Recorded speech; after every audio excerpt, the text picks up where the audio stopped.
Passage Srimad Bhagavad Gita.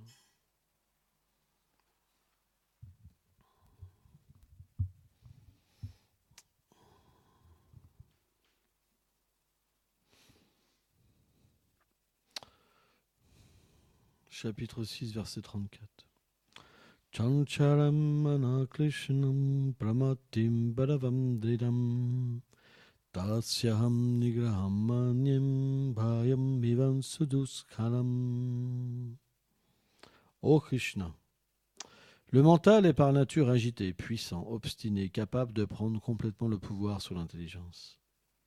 Le corps et les sens, il semble aussi difficile à contrôler que le vent. Commentaire. Srila Vishvanath Thakur explique que les Shruti, donc les écritures védiques données directement par le Seigneur Krishna, comparent le corps matériel à un chariot et les sens à des chevaux furieux, le mental au contrôleur des sens, c'est-à-dire aux rênes, les objets des sens aux différents chemins et l'intelligence au conducteur. On doit comprendre de cette explication que la fonction naturelle de l'intelligence est de contrôler le mental. Mais nous voyons ici Arjuna douter de cette explication, en disant que le mental puissant peut même surpasser l'intelligence. On pourrait alors se poser cette question, comment cela peut-il arriver? Srila Vishvanath Thakur explique les propos d'Arjuna comme ceci. Tout comme une puissante maladie parfois ne peut être soignée par une médecine appropriée, similairement, le mental, qui est très puissant par nature, n'accepte pas toujours d'être dominé par une intelligence dotée de sagesse. Il est donc très obstiné, tout comme il est impossible de percer du métal avec une petite aiguille ou de maîtriser le vent qui souffle dans le ciel. On ne peut contrôler le mental avec une intelligence subtile. Similairement, il semble très difficile de contrôler le mental par le seul processus de l'Ashtanga Yoga qui tend à parvenir à ce contrôle par la respiration. Om Agyanati Milandasya Ganam Jalam Shalakaya Shakshuru Meditam Jena Tasmai Shigula Vedama Namam Vishnu Padaya Golanga Plestaya Lupini Shibhakti Bipudaya Bemanete Namine Namam Vishnu Padaya Gola Plestaya Bhutale Shrimad Bhakti Pramadaya Puri Goswamiti Namine Namam Vishnu Padaya Krishna Plestaya Bhutale Shrimate Bhakti Vedanta Swamiti Namine Namam Vishnu Padaya Krishna Prestaya Bhutale Shrimate Bhakti Daita Madhava Goswamiti Namine Namam Vishnu Padaya Krishna Prestaya Bhutale Shrimate Bhakti Lachaka Shiladev Goswamiti Namine Namam Vishnu Padaya Krishna Prestaya Bhutale Shrimate Bhakti Siddhanta Sarasvati Namine.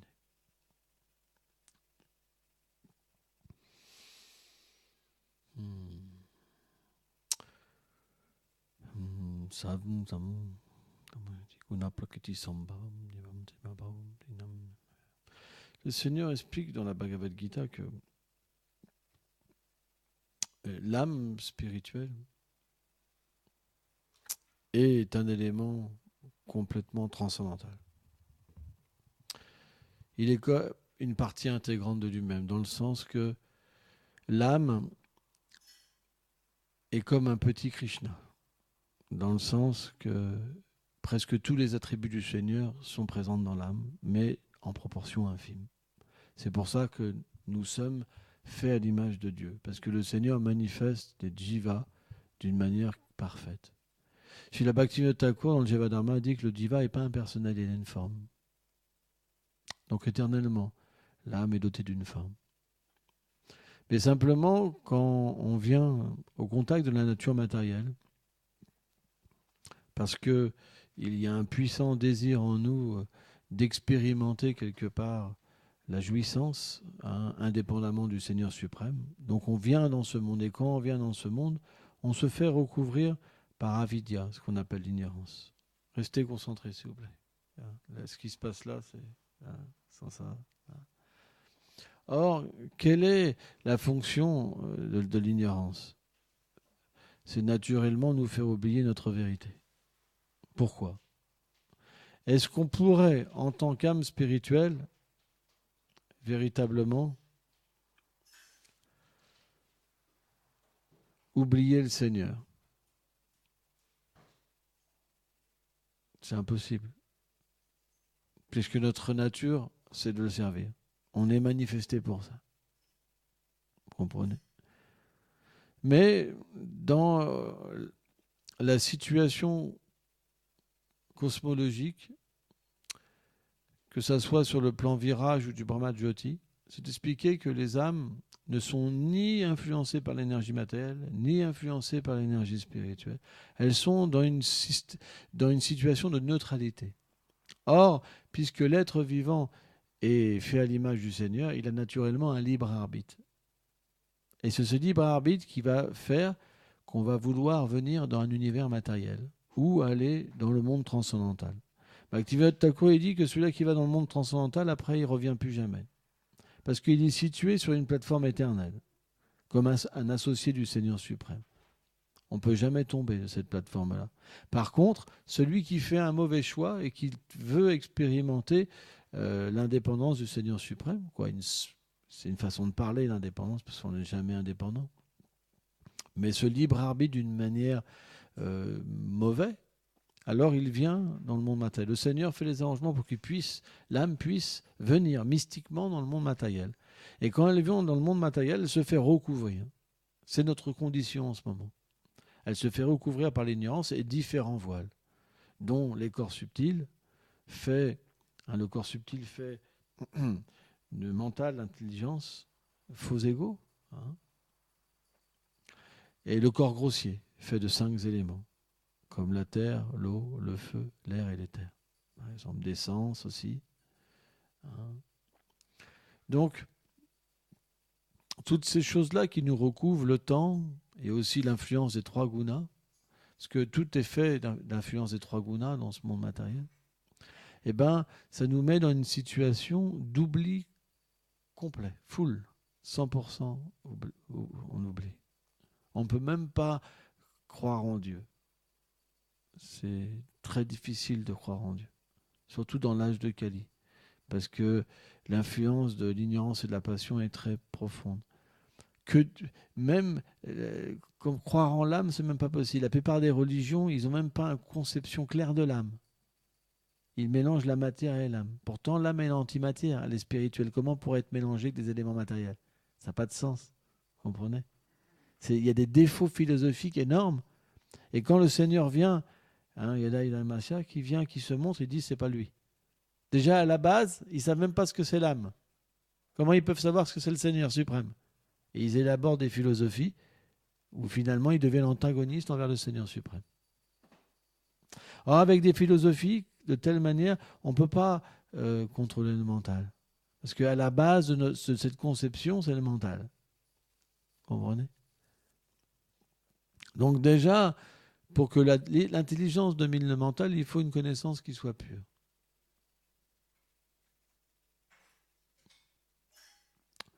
Il faut une connaissance qui nous permette véritablement de comprendre la nature du mental, de comprendre la nature de l'intelligence, des sens. Et de tout le phénomène matériel. C'est ce qu'on appelle cette analyse-là, Kapila-dev l'a donnée dans ce qu'on appelle le Sankhya Yoga. Le Sankhya Yoga, c'est une analyse de la matière, une analyse du spirituel. Et grâce à ça, Bhaktivedanta Swami Prabhupada dit qu'une personne peut se détacher du corps, de la conception corporelle de l'existence. Vous comprenez ? Mais pour cela, il faut une philosophie qui soit pure. Parce que si on nourrit l'intelligence par une philosophie pure, naturellement, qu'est-ce qui se passe ? Quand le mental vient, naturellement, on peut voir que c'est le mental. Si on se réfère à des écritures, on peut analyser naturellement ce qui est bon et ce qui n'est pas bon.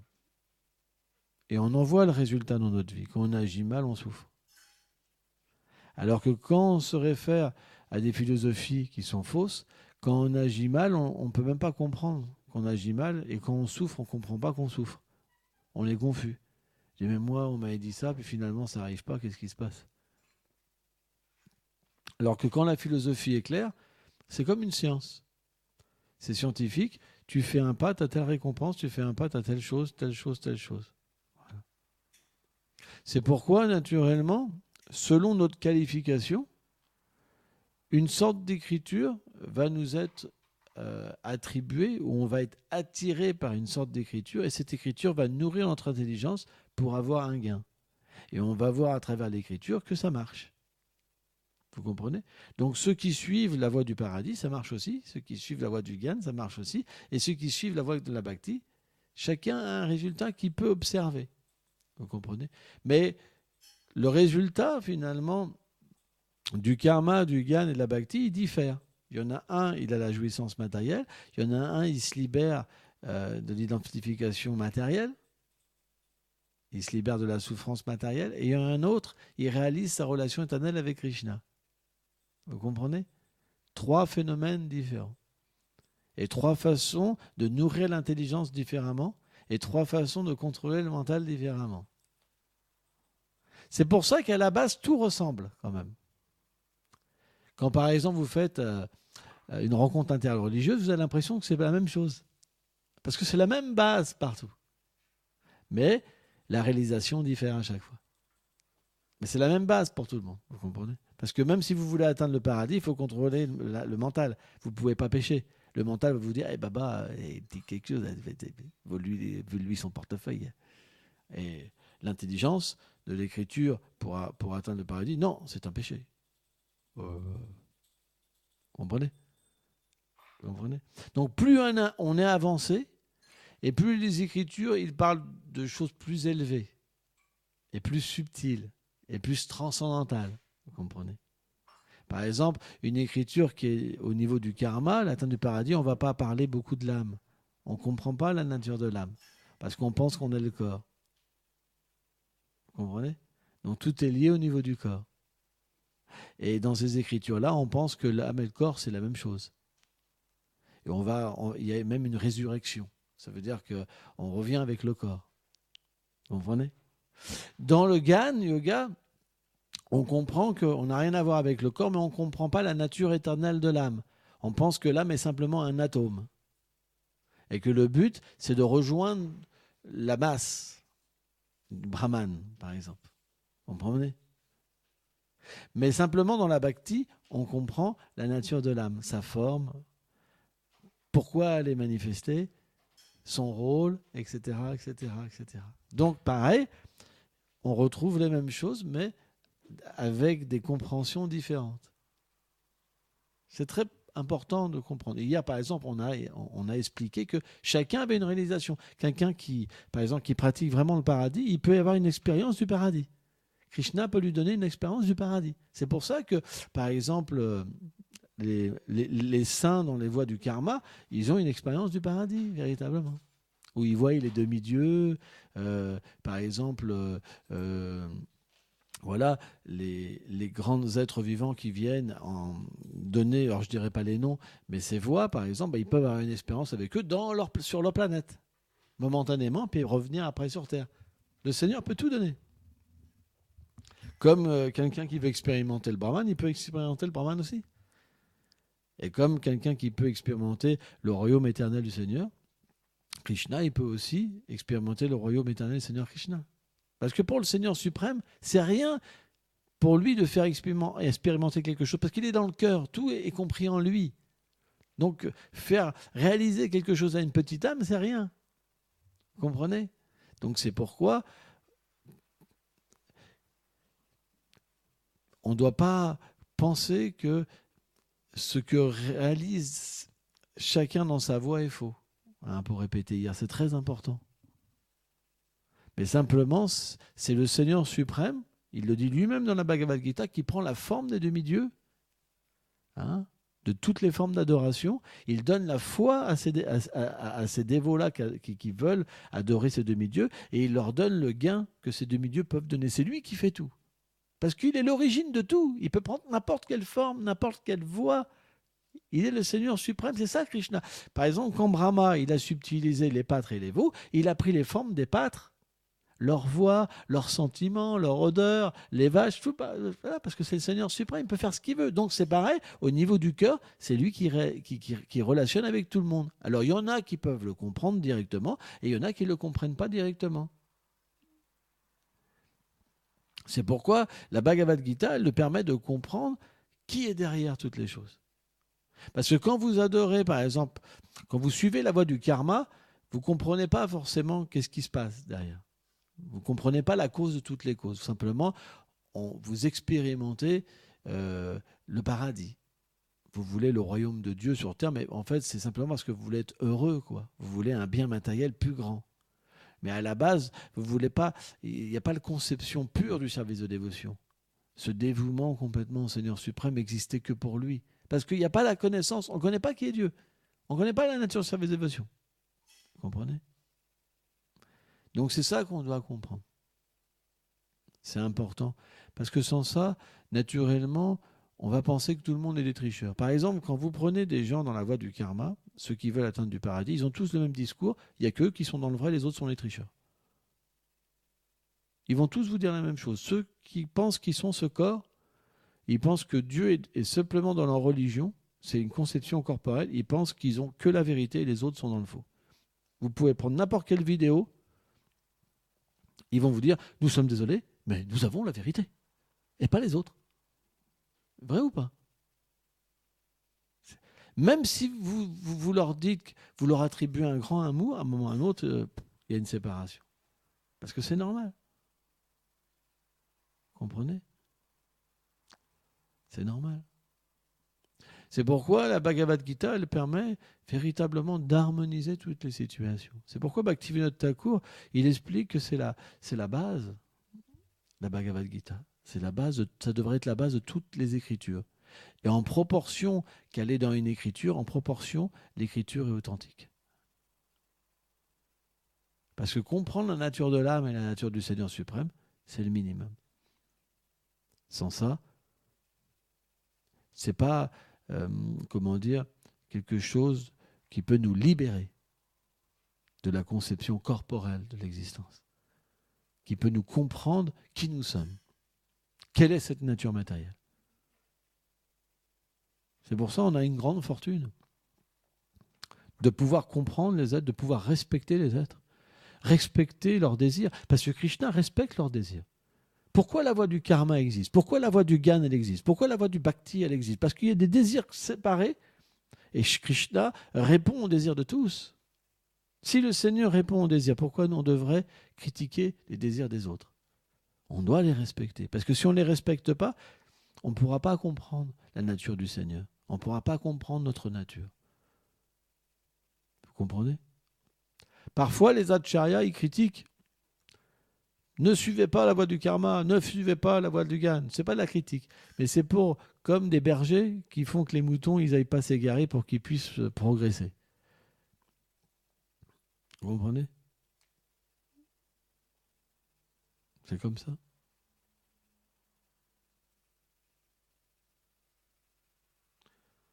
C'est la nature des dévots d'être miséricordieux. Donc on doit le comprendre plus dans une forme de miséricorde que dans une forme de fanatisme. Hein? C'est très important, quoi. Finalement, quand on agit mal, on souffre. Quand le mental prend le dessus sur l'intelligence, on souffre. Parce que l'intelligence, si elle est nourrie par des écritures qui sont pures et qu'on applique le bon respect envers chaque chose, on ne souffre plus. La nature de notre souffrance, c'est qu'on s'égare. C'est que le mental nous égare. Qu'est-ce que c'est le mental? Bhaktivinoda Thakur, il dit c'est le corps subtil, c'est comme une bande magnétique. Toutes les impressions de nos vies passées sont imprégnées dans le corps subtil. Et finalement, tout ce qu'on perçoit, c'est à travers ce corps subtil. C'est notre connaissance. Donc, quand on passe la connaissance acquise des vies passées comme supérieure aux Écritures, alors on est sur la plateforme du mental. Et on doit en souffrir et prendre les conséquences de nos actes. Mais quand on nourrit l'intelligence par les Écritures, alors l'intelligence, elle peut discriminer et empêcher le mental de faire n'importe quoi. C'est pourquoi, l'intelligence seule permet de contrôler le mental.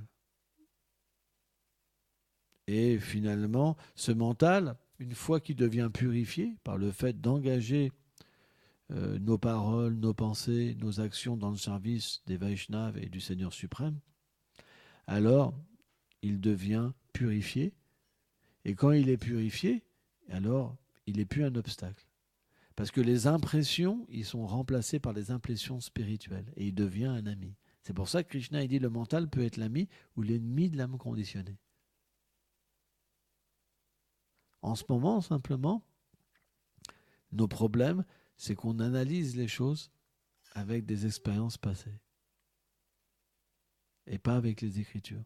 On voit par exemple les acharyas comme par exemple Bhakti-Vibuddha Goswami Maharaj ou d'autres acharyas, ils se réfèrent toujours aux Écritures, par exemple. Même pour prendre une décision avec l'astrologie, etc. Mais c'est intéressant. Tout, parce que c'est la nature de l'intelligence divine d'agir comme ça. Vous comprenez ? S'ils ont lu quelque chose, ils l'appliquent. Parce que ça vient du Seigneur suprême. C'est la nature d'un dévot. C'est pourquoi, naturellement, les Vaishnavas, fixés dans la dévotion, leur intelligence est fixée, Stitaplaga, alors leur vie n'est simplement que suivre les paroles du Seigneur suprême et des Écritures. C'est une réalité. Il montre l'exemple. Un grand Vaishnava, il n'a pas forcément besoin de montrer l'exemple, parce qu'il est libéré. Vous comprenez ? Comme c'est une âme libérée, il peut agir comme il veut les libérer, de toute façon. Il ne prendra pas les réactions des actes. On ne prend les réactions des actes que quand on est une âme conditionnée. Mais quand on est libéré, par exemple, je vais donner un exemple, les pâtres, ils montent sur les épaules de Krishna, ils se moquent de Krishna, ils ne font pas d'offense. Par contre, les demi-dieux, quand ils voient Krishna, ils baissent la tête, ils l'adorent, ils tremblent. Vous comprenez ? Il y a cette histoire, quand Indra il a offensé Krishna, il a soulevé la colline Govardhan, Krishna, pendant 7 jours. Et après, Indra, pour se repentir, donc Krishna s'est éloigné et était proche de la colline Govardhan et il a donc reçu l'adoration d'Indra. Tous les demi-dieux sont venus et ils ont fait une adoration vraiment dans le faste. Tous les lieux saints sont venus, les Védas personnifiés, vraiment le faste complet, et chacun avait un cadeau pour Krishna. Donc c'était quelque chose d'imaginable. Et c'est expliqué que les petits pâtres, ils regardaient ça, ils ne comprenaient pas vraiment ce qui se passait, de loin. Tout. Et quand tous les demi-dieux sont repartis, il y avait encore certains attirails qui étaient là, qu'ils avaient laissés sur place. Et donc ils sont descendus en courant pour jouer, et ils ont adoré Krishna pour se moquer de lui. Tu vois ? Et bien ça a plus plu à Krishna. Mais parce que c'est des âmes libérées, éternellement libérées. Vous comprenez ? Leur sentiment d'amour, c'est la chose qui plaît à Krishna. Donc même si par rapport à l'étiquette, c'est pas correct d'adorer le Seigneur comme ça, parce qu'eux, ils voient pas le Seigneur, ils voient leur ami. C'est parfait. C'est même plus que parfait. C'est l'apothéose. Vous comprenez ? De la même manière, un pur dévot, quelqu'un qui est vraiment pur, même s'il transgresse l'étiquette, il ne fait aucune erreur. Parce qu'il agit sur une plateforme de la dévotion spontanée. Donc c'est très difficile à comprendre. Mais l'acharya, lui, il ne va pas agir comme ça, théoriquement. C'est qu'il doit montrer l'exemple. Même s'il est libéré, il doit quand même montrer l'exemple et se plier aux règles. Donc il le fait simplement par un service pour libérer les âmes conditionnées. Parce que s'il ne suivait pas l'exemple, tout le monde suivrait son exemple.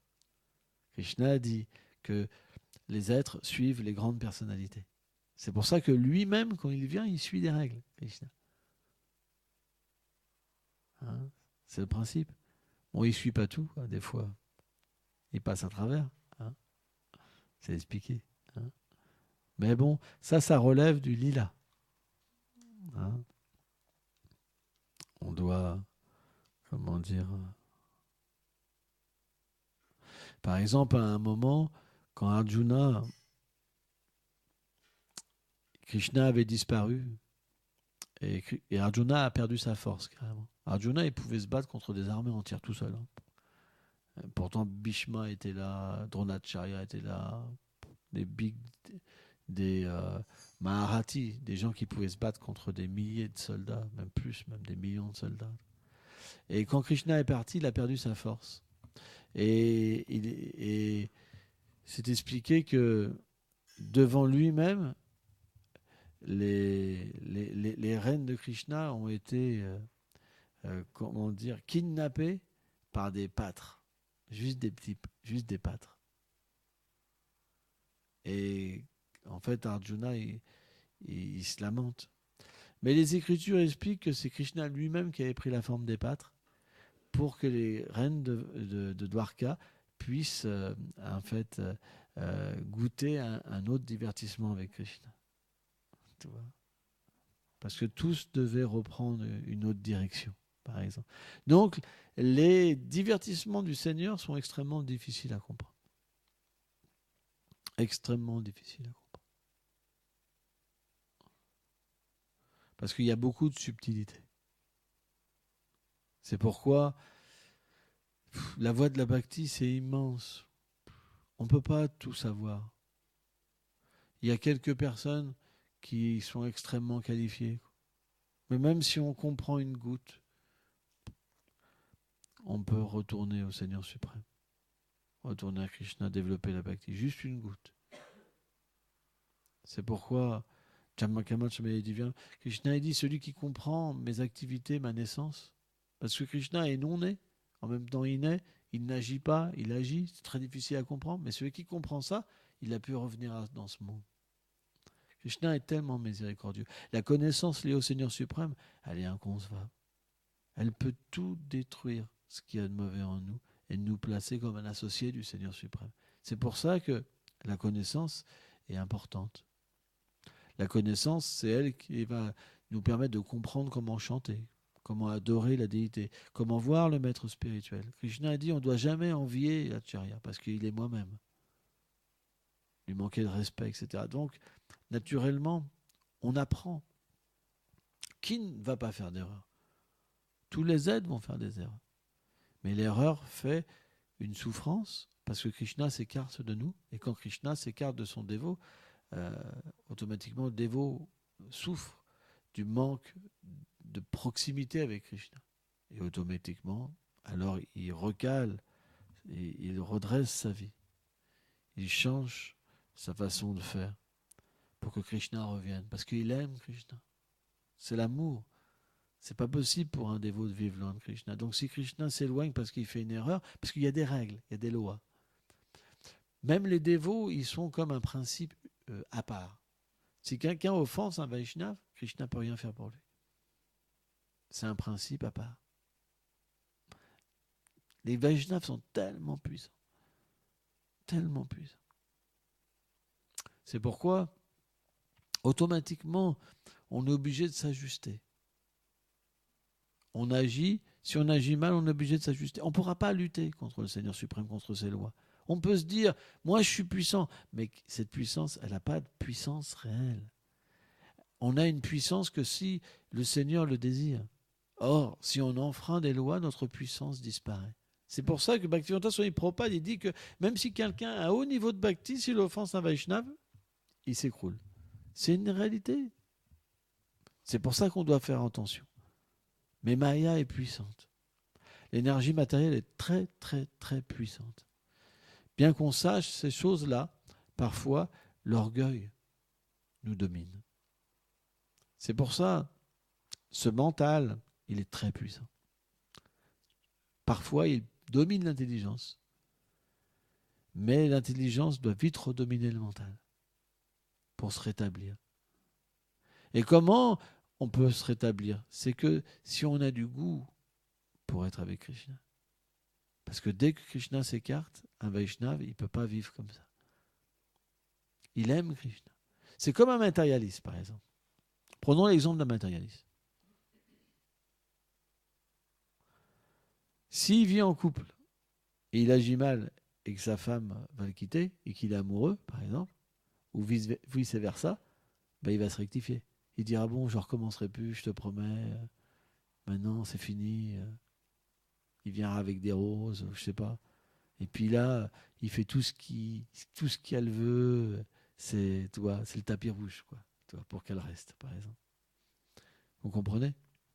Parce qu'il y a le principe de l'attachement.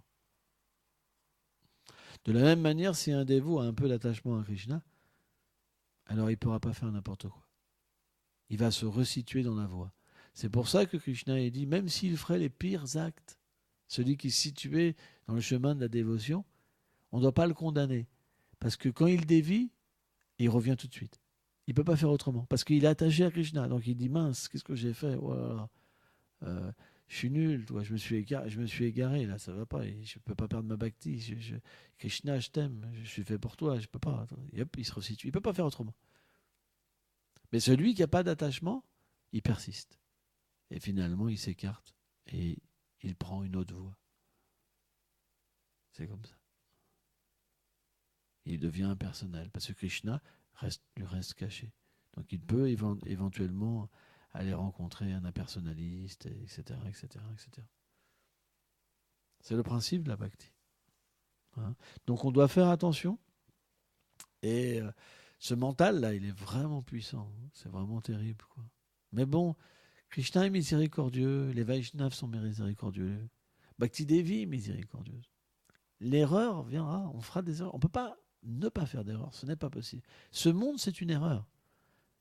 C'est fait pour qu'on puisse faire des erreurs. Donc vous ne pouvez pas ne pas faire d'erreurs. C'est pas possible. Pratishta, par exemple, la reconnaissance, le respect et l'adoration qui est en nous, se recherche là, mais elle est terrible. Si quelqu'un vous manque de respect, c'est fini. Donc on est dans des situations dues, par exemple, à des vies passées où, par exemple, on peut attirer les gens, on a un certain charisme, etc. Et donc on peut tomber dans l'orgueil, quoi, en pensant qu'on peut reprendre un Vaishnava ou le gourou, etc. Mais on peut, c'est pas possible. On peut pas, comment dire, transgresser les règles. Parce qu'automatiquement, il y aura une réaction dans notre vie. On ne peut pas enseigner ça. Le Seigneur ne voudra pas ça. C'est pourquoi, comment dire, il y a des choses qu'on peut pas changer. C'est pas possible. C'est des lois intransigeantes, droites, puissantes. On ne peut pas courber cette loi, la changer même un millimètre. C'est comme quelque chose qui est une montagne. Vous savez, une montagne, vous avez beau mettre un coup de pied dedans, ça ne fait pas grand-chose. Vous comprenez? Et donc, à un moment, vous réalisez que c'est vous qui devez changer. Quand on a une mentalité de matérialiste, on veut adapter l'environnement à nous. Mais ça, on ne peut pas l'adapter. C'est pour ça qu'on dit que le gourou, il est lourd. Parce que le disciple, il est obligé de s'adapter au gourou. C'est pour ça qu'un gourou peut changer la mentalité d'un disciple. Parce que le disciple n'a pas le choix. Parce que si il se bat contre le gourou, alors il est obligé de tomber et de partir. Vous comprenez? Il ne peut pas progresser. C'est pour ça que naturellement, celui qui ne suit pas les instructions du maître spirituel, qui critique le maître spirituel, naturellement, les problèmes dans la vie spirituelle viendront. Et si les problèmes viennent, s'il est intelligent, il va réaliser son erreur et se situer de nouveau correctement envers le maître spirituel. Il n'y a pas le choix. Mais dans par exemple, les chemins spirituels, on rencontre souvent ou souffre des exemples parfaits, mais voilà, il y a toujours des tests ou des choses comme ça. Mais c'est normal. On doit accepter, c'est normal. Ça fait partie de l'évolution. Pourquoi il n'y aurait pas de test? Puisqu'à un moment, on va rencontrer une limite en nous. Et cette limite, elle peut s'exprimer même avec le maître spirituel. On est bien d'accord. C'est normal. Il y a un moment ou un autre, il y a quelque chose qu'on n'acceptera pas. C'est normal. Mais, si on est intelligent, bah, on va s'adapter à la situation. Et on pourra de nouveau progresser. C'est comme ça. Alors, bien sûr, si la leçon, elle n'est pas complètement apprise et assimilée, ça reviendra. C'est comme ça. Ça peut revenir toute une vie et puis en payer les conséquences dans la vie prochaine. Parce qu'offenser un Vaishnav, c'est lourd. Alors si c'est une petite offense, une grande offense, ça coûte plus ou moins cher. Mais puisque c'est les êtres les plus chers à Krishna, c'est ce qui coûte le plus cher. Vous comprenez? Plus quelque chose est cher au Seigneur suprême, plus si vous lui faites du mal, plus ça coûte cher. C'est normal. C'est comme par exemple, plus il y a de conscience dans un jiva, par exemple, pas un jiva, mais ce que je veux dire, c'est quand l'âme, elle prend un corps particulier, il y a une conscience qui lui est dotée. Par exemple, un arbre, si vous lui, voilà, une fourmi, une vache, un être humain. Plus la conscience est évoluée, plus on peut ressentir la souffrance, par exemple. C'est pour ça que naturellement, plus on commet de souffrance, plus l'acte a une conséquence aussi, quoi. Hein. Et bien de la même manière, quand on offense un Vaishnava, puisque c'est l'être le plus cher au Seigneur suprême, ben la conséquence c'est la plus grave. Donc naturellement, on doit apprendre à se corriger, on doit apprendre, comment dire, parfois par nos propres dépens, de se situer correctement, quoi. Et c'est normal. On va tous apprendre. C'est comme ça.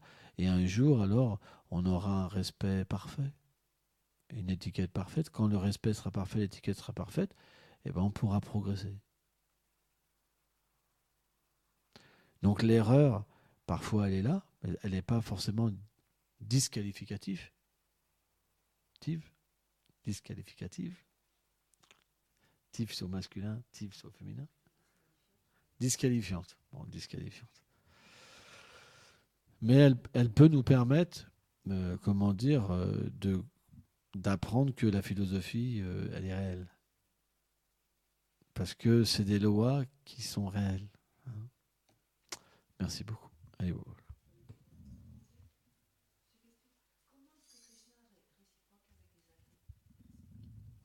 Comment Krishna réciproque avec les athées? Salvasam Sanevishto. Krishna a dit, je suis l'oubli comme le souvenir. Un athée, c'est simplement Krishna qui, dans son cœur, qui permet d'oublier. C'est tout. Et pareil, il donne le fruit de l'acte. Alors, si quelqu'un fait inconsciemment de la Bhakti Sukriti, ça veut dire qu'elle chante le nom de Ram, Conforama, par exemple, et ben, dans sa prochaine vie, elle devient un dévot, par exemple. Il y a plein de possibilités. Si elle tue quelqu'un, bah, elle devra prendre des conséquences, etc. Voilà. Un athée, c'est quelqu'un qui ne suit pas de loi divine. Donc, automatiquement, il peut avoir de la bonne fortune, de la chance, comme de la malchance. Voilà, ça dépend de son libre arbitre, c'est tout.